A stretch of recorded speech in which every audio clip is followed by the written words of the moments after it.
À Mayotte, la laïcité et la religion, c'est une histoire bien particulière, vraiment unique en France. Aujourd'hui, on va plonger ensemble dans cette histoire fascinante, une histoire qui touche notre quotidien et notre culture, parfois de manière assez surprenante. Alors, c'est la question qui va nous servir de fil rouge.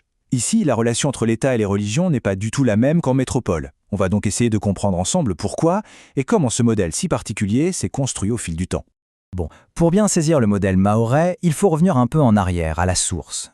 Tout part d'une différence fondamentale avec le reste de la France. Une loi très connue, mais qui, chez nous, ne s'applique pas de la même façon. Et voilà, le point de départ, il est là. La fameuse loi de 1905, ce pilier de la République, eh bien ce n'est pas le texte de référence à Mayotte. Notre île a conservé un régime juridique bien à elle, qui est un héritage direct de son histoire. D'accord, mais alors si ce n'est pas la loi de 1905, quel est le texte qui organise les cultes ? Eh bien la réponse se trouve dans des textes qui datent d'avant la Seconde Guerre mondiale. On les appelle les décrets Mandel. Ce qui est vraiment intéressant quand on regarde cette chronologie, c'est qu'on voit que l'exception mahoraise, ce n'est pas du tout un accident de l'histoire. Dès 1905, la loi elle-même laissait la porte ouverte à des adaptations. Puis les décrets Mandel, en 1939, ont créé un modèle vraiment sur mesure pour les Outre-mer. Et même au moment de la départementalisation, en 2011, le choix a été fait de conserver ce régime spécifique, justement pour tenir compte de nos particularités. Là, on voit bien que la philosophie n'est pas du tout la même. En métropole, la règle, c'est la séparation nette, claire. À Mayotte, on est dans un système où l'État peut encadrer et même financer certaines activités religieuses. C'est une approche qui permet une gestion beaucoup plus souple, beaucoup plus pragmatique au jour le jour. Allez, passons de l'histoire à la pratique. Concrètement, aujourd'hui, comment ce cadre juridique se traduit-il dans l'organisation des principales religions de l'île ? Ça, c'est un point vraiment crucial à comprendre. Les décrets Mandel ne s'appliquent pas de la même manière à tout le monde. Le culte catholique, lui, est structuré comme une mission religieuse, un statut public bien spécifique prévu par ces fameux décrets. Par contre, le culte musulman, bien que majoritaire, s'organise à travers des associations privées, de type loi 1901. On a donc deux modèles juridiques très différents qui cohabitent. Et au cœur de l'organisation de l'islam mahorais, on trouve le Conseil cadial. Sa nature est vraiment unique. Ce n'est pas une simple association, c'est une institution dont les membres, les cadis, sont des ministres du culte, salariés par le département. Ils jouent un rôle absolument central, pas seulement dans la vie religieuse, mais aussi dans la médiation des conflits familiaux et sociaux. Retenons bien cette date. 2010, c'est une année charnière, une année qui a complètement redéfini le rôle des cadis à Mayotte.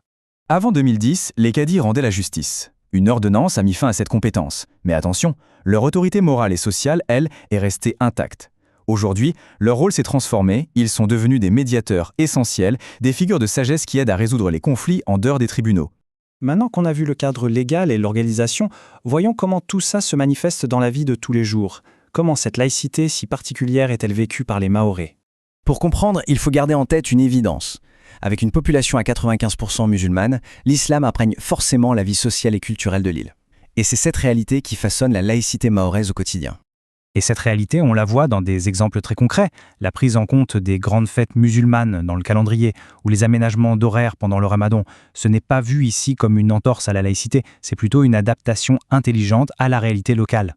Cette phrase, elle résume parfaitement l'esprit de la laïcité à Mayotte. On ne cherche pas à effacer la religion de l'espace public, mais plutôt à organiser une coexistence harmonieuse entre les traditions locales et les institutions de la République. Alors, que faut-il retenir de tout ça ? Comprendre ces spécificités, ce n'est pas juste une question de culture générale, c'est un enjeu citoyen qui est essentiel pour qu'on puisse construire notre avenir commun.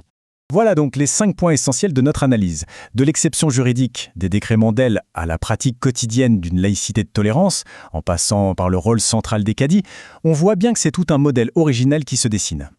Le point crucial, c'est vraiment celui-ci.